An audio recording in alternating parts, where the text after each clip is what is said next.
Yo, what's good? Got a quick trade recap today. Took a loss. Well, I'm actually recording this a couple of days later, but this was on Friday. Kind of lacked, but yeah, messed up. And well, not really. Like, yeah, I did mess up. I would say this is like preventable loss, and it's just caused by my emotions. So I'll just go over what I saw, how I felt, and what I did wrong.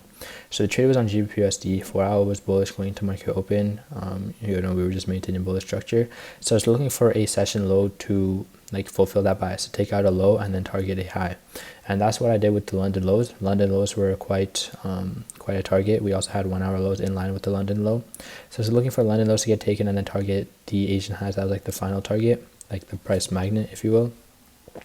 So yeah, we did exactly that. Like market open, honestly, when I went into market open, I wasn't too hopeful of this showing up a setup, like showing a setup up.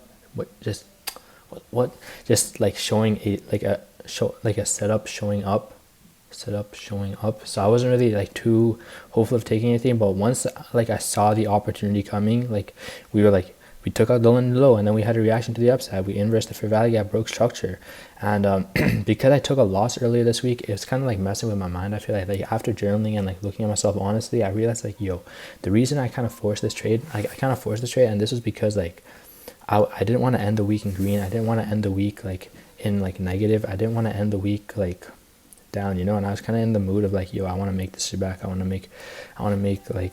end the week at least break even. And so that was like kind of making me look at this trade like it was the holy grail, like this is the best setup, I'm never gonna get this up again. And when I should have, and honestly, just sat out of this. I should have just waited for the next best setup next week rather than trying to force something to end the week in green. Clearly we had a fair value gap here. Usually I don't like to enter because like majority of the time we respect these fair value gaps like that are closer down to like the lows. Like, if it was like a fair value gap up here, I wouldn't be too like worried because we already have the closer magnet, but we're pretty far away from here, like pretty far away from the target. So it's like why should I take that? I shouldn't be taking that. I should only be using fair value gaps like in like if they're like an obstruction as a target, because they usually come in and then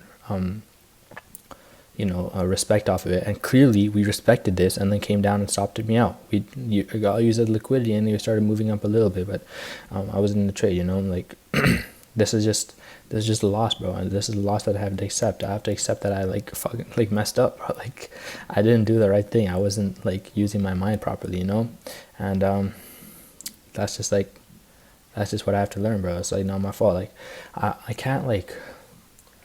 can't go and take a loss and then expect the market to give me a setup that will win. Like I don't know how to explain. It's like, bro, like I don't have, like the market don't owe me anything, bro. Like I have to just accept that I did it wrong and just move on to the next step. I don't have to treat each one like a holy grail. Like I shouldn't, like I don't know. Like it's just like during the trade I had like some expectations like, yo, I'll be able to win, I'll be able to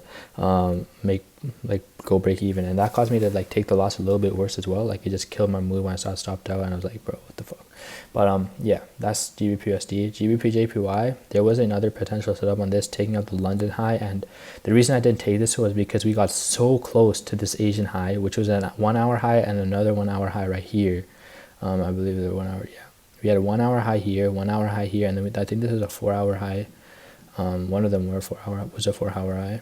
Yeah, 4 hour high here, and we also had a 4 hour fair value gap.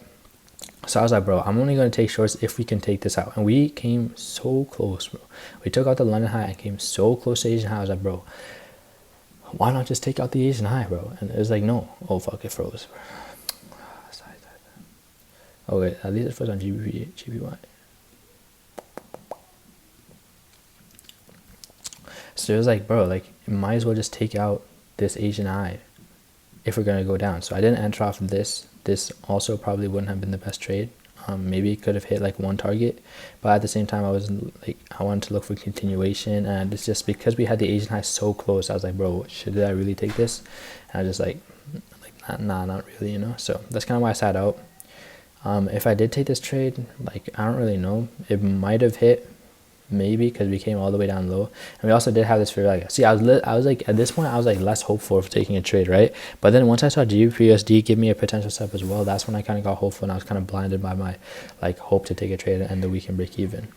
So now EURUSD, didn't really know what I was looking for on this one. 4 hour was bullish going into market open, so I was looking for the NY lows because we didn't have any London lows.